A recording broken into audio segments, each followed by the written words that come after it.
예수님은 평강의 왕이시다. 네, 예수님은 평강의 왕이시다. 이사야 9장 6절에 메시아에 관한 이름이 언급되어 있거든요. 우리 한글 성경은 5개로 되어 있는데 히브리어 원문은 4개로 되어 있습니다. 그 중에서 시간 관계상 하나, 평강의 왕에 대해서 이야기하고 또 시리즈로 계속해서 이 연말을 보내도록 하겠습니다. 최근에 초대 교부들의 글을 읽다가 인간의 범죄 과정을 관계라는 관점으로 흥미롭게 해석한 내용을 좀 접하게 됐습니다. 이런 내용이에요. 인류가 범죄하기 전에 남자와 여자가 어떤 상태였다고 얘기하죠? 서로 벌거벗었다, 그쵸? 서로 벌거벗었는데 어땠대요? 서로 부끄러워하지 않았다. 이게 여러분 단순히 벌거벗은 것을 이제 딱 알게 돼서 아우 창피해 이런 개념이 아니다라는 내용이었습니다. 생각해보면 저희 아이들도 팬티 바람으로 집안을 활보하고 다니지만 얘들이 죄가 없는 인간이기 때문에 이렇게 행동하는 건 아니잖아요. 범죄하기 전에 남자와 여자는 신뢰관계였다라는 거예요. 신뢰관계였다, 사람은. 나의 치부가 드러나도 그가 나를 이용하거나 공격하지 않을 것에 대한 확신이 있었다. 너무 탁월한 통찰이죠. 그런데 범죄 이후에 어떻게 됐습니까? 벗은 상태를 가리기 시작합니다. 왜요? 나의 치부가 드러나도 안전하다라는 확신이 없는 거예요. 이게 여러분 우리가 갖고 있는 인생의 비극 아닙니까? 자, 신뢰가 사라지자 남자와 여자의 관계 설정이 달라집니다. 주고받는 관계, 기브 앤 테이크의 관계. 창세기 3장 16절 또 여자에게 이르시되 너는 남편을 원하고 남편은 너를 다스릴 것이라. 남자는 여자가 자기를 원한다는 걸 이제 알아요. 즉 필요한다라는 걸 아는 거예요. 이 상황을 이용해서 여자를 다스리는 겁니다. 내게 한계를 주면 너도 나한테 한계를 주는 관계가 되었다라는 거죠. 이 구도가 깨지면 어떻게 되죠? 관계도 깨져버리는 거예요. 이게 여러분 우리가 끌어안고 살아가는 인생의 고독이고 슬픔 아닙니까? 서로 주고받는 것이 없으면 관계가 지속되지 않아요. 유다 왕 아하스의 상황이 딱 이 케이스였습니다. 이사야 1장부터 12장까지가 아하스에 관한 내용들이거든요. 그의 나라는 유다였어요. 그런데 굉장히 적대적이고 위협한 나라들에 둘러싸여 있었습니다. 위로는 뭐 북이스라엘, 아람, 오늘의 시리아죠. 그리고 아수르까지. 이 중에 힘이 가장 센 나라가 아수르였습니다. 맨 위에 있는. 유다를 포함한 이 가나안 지역에 속한 다른 나라들은요, 이 아수르에게 조공을 바치는 그런 형편이었습니다. 그런데 어느 날부터인가 이들에게 곧 아수르의 쿠데타가 일어날지도 몰라라는 소문이 들리기 시작하는 거예요. 이에 아수르의 영향력이 줄어들 것이다 라고 계산을 마친 가나안 지역의 왕들이 사마리아에 모여서 이번 기회에 우리가 아수르로부터 독립하자, 조공을 중단하자 결의합니다. 그리고 이 회의에 동참하지 않았던 유다 왕 아하스에게도 사신을 보내요. 너도 이 행동에 동참하라 라고 압력을 행사합니다. 국제 정세를 탁월하게 보는 안목이 있다라고 스스로를 과신했던 이 아하스, 자기가 보니까요 이 왕들은 틀렸어요.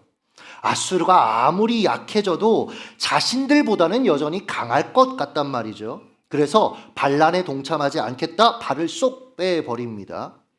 이에 분개한 시리아 그리고 북이스라엘이 연합군을 결성합니다. 그리고 여러분 유다를 침공하게 돼요. 보세요. 주고받는 관계가 깨지니까 돌변하는 거죠. 가지고 있었던 어떤 평화가 깨어져 버리는 거죠. 급변하는 상황에 이 아하스가 당황합니다. 이사야 7장 2절을 읽어주시죠. 시작. 왕의 마음과 그의 백성의 마음이 숲이 바람에 흔들림같이 흔들렸더니. 여러분 마음이 어땠대요? 숲이 바람에 흔들림 같이 흔들렸다. 와. 우리의 여러분 마음을 어쩜 이렇게 표현할 수 있을까? 한마디로 얘기하면 답이 없는 상황을 만난 겁니다. 제 지인의 아내는 스트레스를 받으면 수학 문제를 푼답니다. 우리 교회도 이런 사악한 인간이 하나 있긴 있습니다. 이병헌이라고, 지금은 군대 가 있죠. 교육자 사무실에서 형이 이제 목사님이니까 교육자 사무실에서 가끔 뭘 끄적거려요. 그래서 가서 뭐하니 하고 수학을 풀고 있어요. 수학을 공부하니? 수학이 뭐 숙제가 있니? 아니래요. 그냥 푼다고 그러더라고요. 근데 이 자매도 맞아요. 서울대 간호학과 출신입니다. 그러니까 문과 출신인 저로서는 스트레스를 받으면 수학 문제를 푼다? 이게 납득이 안 돼요. 왜요? 수학 문제를 풀면 더 스트레스를 받으니까. 근데 왜 수학 문제를 스트레스를 받으면 푸는가? 이유가 있더라고요. 나름의. 수학 풀이 과정은 완벽한 정답이 나온다는 거예요. 아무리 복잡해도 풀고 풀다 보면 정답이 나온다라는 거죠. 반면에 인생은요, 아무리 고민해도 답이 없더래요. 정답이라고 내놓은 답도 오답인 경우가 허다하더라라는 거죠. 그래서 스트레스를 받으면 마음의 위안을 위해서 수학을 푼답니다. 뭐 개인의 문제 정도는 수학 풀어서 스트레스 날리는 것 뭐 그렇게 한다 쳐요. 그런데 아스의 경우는 전혀 달랐습니다. 나라의 존망이 달려 있어요. 그런 그를 향해 하나님께서 선지자 이사야를 통해 메시지를 주시죠. 내가 저들의 계획을 저지시킬 거야. 그러니 너는 두려워하지 말고 낙심하지 말아라. 하나님이 해답이다, 이 얘기를 하신 거예요. 이렇게 알려주신 거예요. 여러분, 헬리콥터를 보면 주날개를 기체에 고정시키는 큰 너트 하나가 있어요. 이 너트의 이름이 굉장히 독특한 거 아십니까? 지저스 너트예요. 예수 너트. 실제 이름이에요. 여러분, 제가 목사여서 지금 우기는 게 아니라 얘 이름이 여러분 지저스 너트예요. 이렇게 이름을 지은 이유가 있더라고요. 비행 중에, 왜냐하면 여러분 헬리콥터라는 게 이 주 날개의 힘으로 날아다니는 거잖아요. 근데 비행 중에 이 주 날개와 메인 기체를 연결한 이 지저스 너트가 딱 분리되잖아요. 그러면 예수님께 기도하는 것밖에 답이 없다라는 거예요. 끝장난다라는 거죠. 우리의 인생도 마찬가지입니다. 내 힘으로 상황과 문제를 뛰어넘으려고 해도 예수 너트가 견고하지 않으면 공중분해되고 마는 거예요. 아스가 이걸 알았어야 돼요. 하나님 너트가 나를 붙들고 있으니 상황은 이렇지만 하나님이 붙든다고 하셨으니 하나님 신뢰하며 가보자. 근데 그렇게 하지 않았던 거예요. 그러므로 사랑하는 여러분, 상황과 문제가 아니라 하나님께 딱 붙어 살아가시길 예수님의 이름으로 축복합니다. 그러나 아하스는 하나님을 신뢰하지 않는 사람이었습니다. 눈에 보이는 현실, 강대국 아수르를 더 신뢰하는 그 힘을 신뢰하는 사람이었어요. 그 결과 열왕기하 16장 7절 읽어주시죠. 시작. 아하스가 아수르 왕 디글랏 빌레셀에게 사자를 보내 이르되 나는 왕의 신복이요 왕의 아들이라 이제 아람 왕과 이스라엘 왕이 나를 치니 청하건대 올라와 그 손에서 나를 구원하소서 하고. 여러분, 이게 얼마나 비굴한 멘트인지 아십니까? 형님, 저는 형님의 꼬봉입니다. 심지어 저는 당신의 아들입니다. 아니, 아들을 자처하는 거예요. 제발 저 좀 도와주세요. 앞으로 말 진짜 잘 들을게요. 가진 것 다 내어드릴게요. 여러분, 하나님의 약속을 신뢰하고 하나님만 의지하면 됐었는데 하나님의 약속 같은 건 못 믿겠다라는 겁니다. 차라리 더 비싼 대가를 치르고 아수르를 의지하겠다. 그 결과 나라의 좋은 것들을 다 아수르에게 빼앗기듯 갖다 바쳐야 됐어요.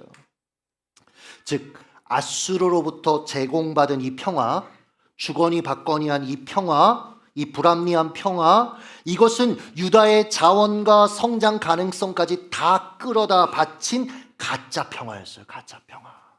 이걸 얻으려고 이 행동을 한 겁니다. 그런데 여러분, 이 아수르가요, 훗날 가나안 다른 나라들 다 몰살시키고 아하스의 아들 히스기야 때 유다를 침공하잖아요. 결국 인간이 만든 평화가, 인간이 보장한 평화가 얼마나 취약하고 얼마나 부질없는지를 보여주는 단적인 예입니다. 이사야 8장 22절 읽어주시죠. 시작. 땅을 굽어보아도 환난과 흑암과 고통의 흑암뿐이니. 여러분, 아하스의 모습이에요. 땅을 굽어보아도 나름대로의 의지할 아수르를 찾는 거죠. 우리도 아하스처럼 우리도 지금껏 생각해보면 나름 인생의 어떤 당면한 문제를 해결할 또 다른 아수르를 의지해 왔습니다. 땅을 굽어본 거죠. 대표적인 것이 여러분 정치 아니면 이데올로기라는 아수르 아닙니까? 그런데 이 들 때문에 어둠이 여러분 어떻게 됐어요? 더 짙어졌음을 우리는 역사를 통해 계속해서 보고 있지 않습니까? 대표적인 예가 히틀러의 그 이데올로기. 여러분 독일의 교회들까지 다 여기에 함께 했습니다. 유대인 600만 명을 결국 가스실에서 잔혹하게 약살했어요. 이외에도 여러분 우리가 경제 시스템이라는 아수를 의지하지 않습니까? 첨단 과학, 종교라는 아수로, 돈이라는 아수로, 성공이라는 아수로. 그런데 여러분 이 아수르들이 약속한 평화는 온데간데 없지 않습니까? 사회적 혼란과 갈등만 더해지고 있지 않습니까? 2023년 기준이에요. 10년 동안 한국 사회가 다양한 갈등으로 입은 경제적 손실을 보니까 2326조입니다, 여러분. 연평균으로 하면 232조 원이에요. 여러분 이게요 2023년 국내 총생산의 10.4%에 해당되는 금액입니다. 뭔가를 해결해 보겠다라고 하는데 그래서 아수를 붙들었는데 그 결과가 이렇게 처참하다라는 거예요. 우리 개인은 어떻습니까? 우리가 의지하는 아수로 개인의 내면은 더 취약해져 가고 있습니다. 사람들은 더 이기적으로 굴고 있습니다. 불안, 초조함, 내가 나를 지키지 못하면 결국은 도태될 것이라는 어떤 마음들, 그래서 사람들에게 여유가 사라져 가고 있어요. 20세기 후반 체코 공화국의 초대 대통령을 지낸 바칠라프 하벨의 말에 우리는 귀를 기울여야 합니다. 인류가 추구하는 행복한 삶은 자기 힘과 애씀으로 획득할 수 없다. 민주주의로도 부족하다. 하나님께로 돌아서서 그분을 구해야만 한다. 나이가 들어갈수록 세상을 보는 눈이 열릴수록 인간이란 존재가 어떤 것인지를 알수록 여러분 이 말이 정답이라는 것에 고개가 끄덕여집니다. 인간이 자기가 만들어낸 무언가를 통해 스스로를 구원하려고 하면 할수록 어떻게 됐습니까? 어둠이 짙어지고 있어요. 가짜 평화를 유지하기 위해 희생되는 이들의 눈물, 신음소리는 점점 더 커져가고 있습니다. 이런 우리 형편을 잘 아시는 하나님께서 이사야 9장 6절입니다. 읽습니다. 시작. 이는 한 아기가 우리에게 낳고 한 아들을 우리에게 주신 바 되었는데 그의 어깨에는 정사를 메었고 그의 이름은 기묘자라 모사라 전능하신 하나님이라 영존하시는 아버지라 평강의 왕이라 할 것입니다. 아멘. 이는 한 아기가 우리에게 낳고 한 아들을 우리에게 주신 바 되었는데 너무 잘 아시죠? 예수 그리스도에 대한 예언입니다. 메시아에 대한 예언입니다. 그 예수님은 어떤 분인가? 5가지의 이름, 그런데 실제적으로는 4가지의 이름으로 우리에게 소개하고 있어요. 한마디로 하나님은 이 어둠을 결국은 해결할 수 있는 건 메시아이신 예수님밖에 없다라고 우리에게 선언하고 계신다라는 거예요. 그 혼란스러운 그 아하스의 그 시대 속에서요. 아니 이 시대를 향해서 오고 가는 모든 세대를 향해서 예수가 이 문제의 해답이라고 말씀하고 계시는 겁니다. 허탈하십니까? 지금 당장 생생하게 마주대하고 있는 인생의 문제의 해답이 예수라고요? 이유가 있습니다. 그 중에 한 가지. 그분이 진정한 평강의 왕이시기 때문에 그렇습니다. 성탄절만 되면 우리가 부르는 찬양이 있죠. 같이 아시면 부르실까요? 그 맑고 환한 밤중에 무천사 내려와 그 손에 비 받들고서 다 찬송하기를. 어떤 왕이요? 평강의 왕이 오시니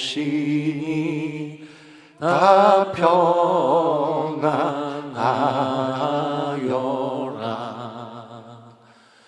그 소란하던 세상이 다 고요하도다.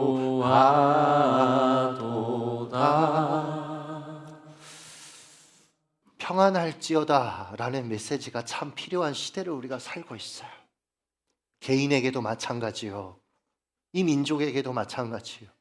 눈을 들어 전 세계를 향해서도 마찬가지요. 그런데 이 평화를 선포하고 평화를 주실 수 있는 분은 누구냐면 평강의 왕이신 예수님이다라는 거예요. 평강의 왕은 히브리어로 샤르 샬롬. 여러분 이게 히브리어를 조금 잘 아는 사람한테는 굉장히 재미있는 언어 유희 트릭입니다. 이사야 시대 사람들은 이 발음을 딱 듣는 순간 자연스럽게 슐로모, 평화로운이라는 이름의 뜻을 가진 솔로몬을 연상했을 거예요. 성경이 이렇게 장치를 한 겁니다. 우리야 여러분 솔로몬보다 다윗을 더 쳐주지만 하나님이 그렇게 말씀하셨으니까. 그러나 당시 대중들에게 가장 그리운 역대 왕은 누구냐면 솔로몬이었습니다. 솔로몬이 통치하던 시기가요 제일 나라가 부강했던 시기예요. 솔로몬은 중개무역으로 막대한 이득을 취했습니다. 국제적 위상 한 단계 업그레이드 시켰습니다. 게다가 아버지로부터 막대한 재산을 물려받았는데 그것을 토목공사에 계속해서 사용했어요. 아마 백성들이 보기에 나라가 하루가 다르게 성장하는 것처럼 보였을 겁니다. 그런데 하나님이 물으시는 거예요. 그게 진짜 평화더냐? 그게 진짜 평화였어? 이걸 물으시는 겁니다, 지금. 솔로몬은 자신이 누리고 있는 모든 것을 지속할 수 있을지 의문을 품었던 사람이었습니다. 그래서 하나님의 방법이 아니라 자기만의 아수르를 의지하고 계속해서 시스템을 구축해 갔던 사람이에요. 그는 오늘날 탱크와 같은 전차죠. 병거를 많이 뒀는데 찾아보니까 병거를 끄는 말을 따로 관리하기 위한 외양간만 4,000개였습니다. 1만 2천 명의 마병을 거느렸습니다. 군사적 확장을 하지 말라고 하신, 아니 군사력이 아니라 하나님이 지켜주시는 하나님의 나라가 이 땅이야. 이것을 신뢰해야 돼. 너는 왕이 아니야. 하나님이 왕이야. 하나님이 이 장치로 이렇게 하지 말라고 하셨는데 그는 이 말씀을 어긴 겁니다. 게다가 하나님의 경고를 무시하고 인접국가의 공주들과 정략 결혼을 했죠. 가짜 평화를 얻기 위해서 서로 혈연 관계를 맺은 겁니다. 그 결과 후궁이 7,000명, 첩이 700명, 첩이 300명에 달했습니다. 막 흥분이 돼요. 나쁜 놈 막 이런 마음 때문에. 심지어 금으로 만든 방패가 여러분 200개, 작은 방패가 300개, 그릇은 모두 금그릇으로 만들어서 사용했대요.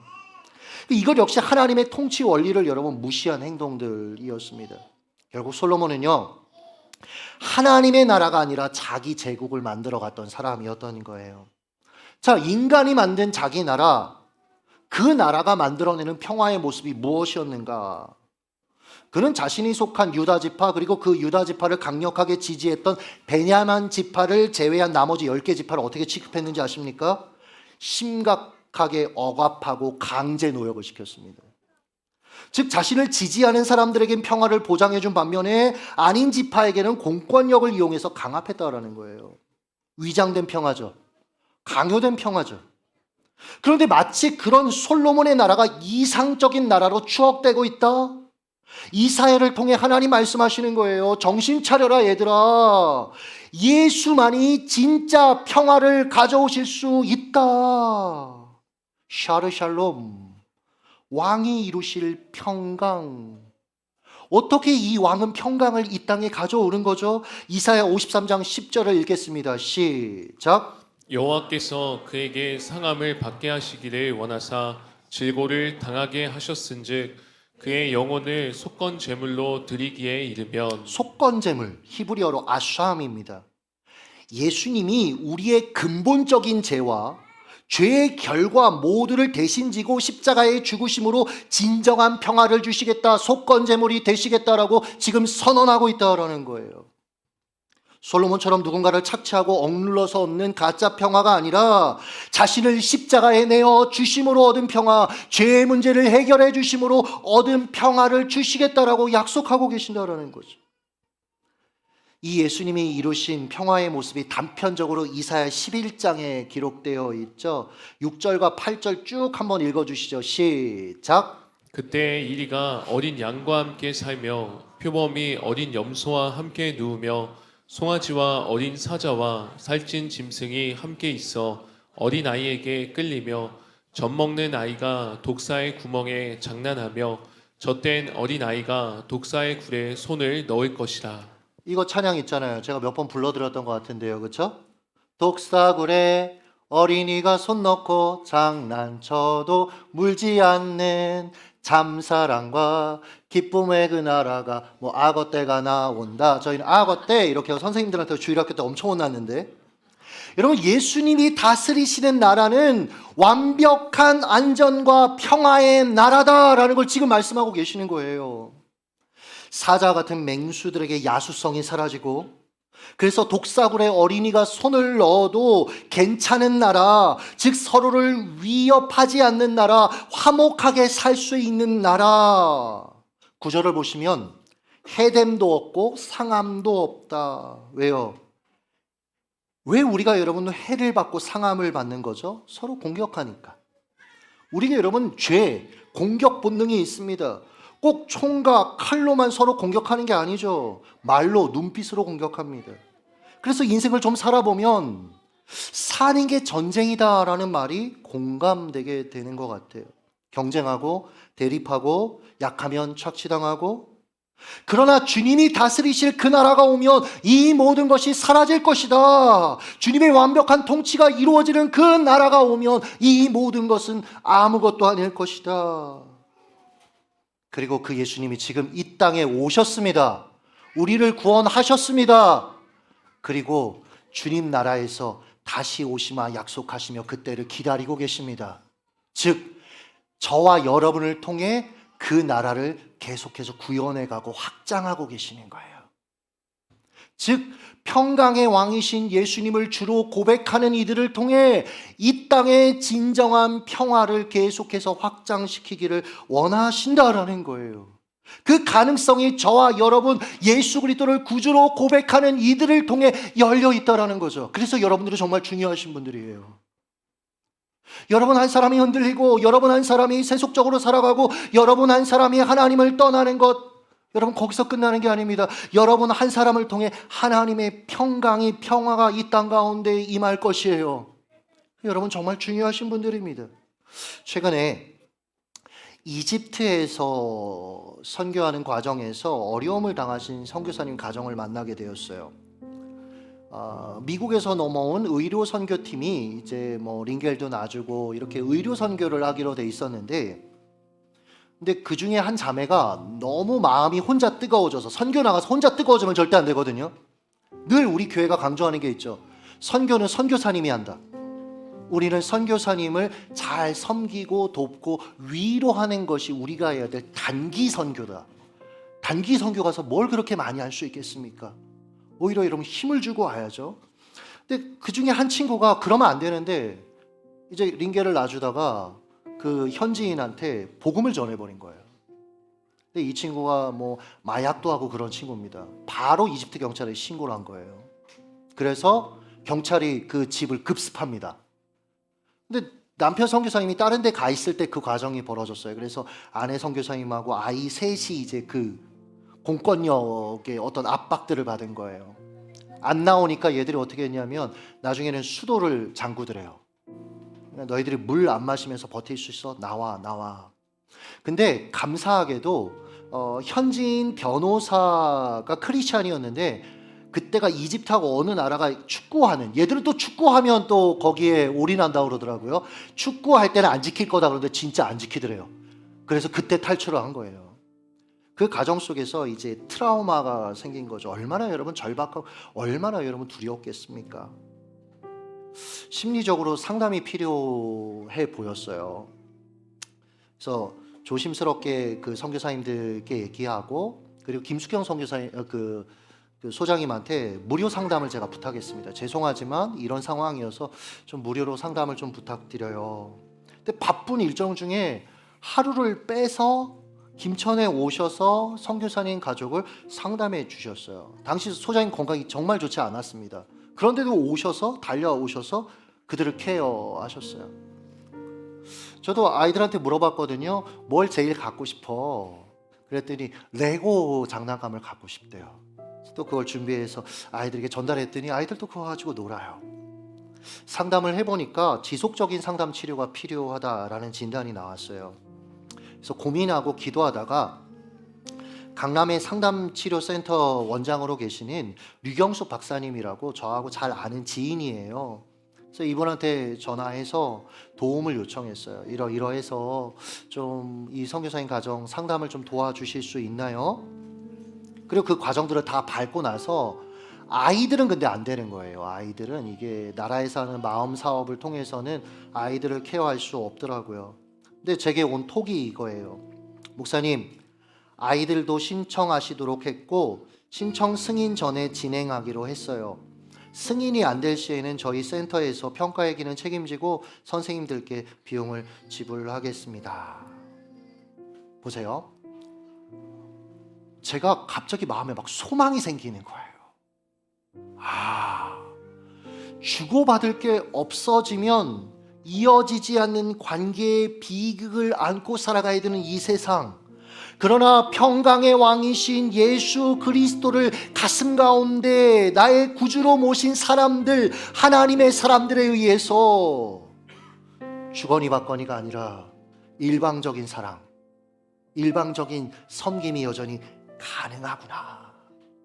그래서 제가 그날 밤에 하나님께 고백했어요. 하나님, 이 땅의 소망은 그리스도 예수시고 이 땅의 소망은 그리스도 예수를 나의 구주로 영접한 하나님의 사람들이고 여전히 교회입니다. 여러분, 그 교회가 여러분이고 그 한 사람이 여러분임을 기억하십시오. 평강의 왕이 여러분을 다스리고 계십니다. 여러분을 통해 그 평강을 이 땅 가운데 구현해 내실 겁니다. 그러나 여러분 치열하게 고민하며 그러나 주님을 의지하며 믿음으로 승리하시기를 예수님의 이름으로 축복합니다. 기도하겠습니다.